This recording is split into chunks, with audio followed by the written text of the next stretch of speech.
গরম ছেলে মেয়েকে ঘুম পাড়িয়ে দিয়ে আসলাম, দেখি মা কি রান্না করছে। বলো কি রান্না করছো আজকে?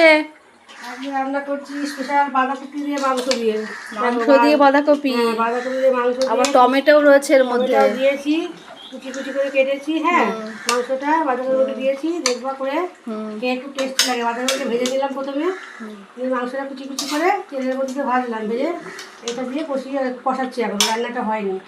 আর এইখানে আজকে নতুন করছি একটা, এই মাথার পুঁই শাক আছে, বেগুন আছে, বড়ি আছে, ডাঁটা, আর একটু আলু দিয়ে একটা সবজি বানাচ্ছি একটা।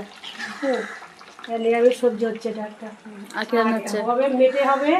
হ্যাঁ, মেটে মেটে ডিল মেটে এগুলো হবে রান্না। এই যে ডিল মেটে এগুলো রান্না হবে। একটু আলু দিয়ে পাতলা করে কষা কষা মতো করবো। আর গিলে আর মেটে রান্না হবে, আর হচ্ছে দিয়ে আলু দিয়ে একটু কষা কষা করে করবো। হ্যাঁ, ঝোল করবো সামান্য। আর মৌরলা মাছ মিশিয়েছি, একটু টমেটো দিয়ে চচ্চড়ি বানাবো। আচ্ছা, দেখেছো কত রান্না। এইটু একটু বলে এইটু একটু রান্না করছি। হ্যাঁ, কত রান্না করছে। আর বলে কি আজকে মানে এইটুকুই। ঠিক আছে, টাটা, আসছি। রান্না করতে হবে না, টাটা।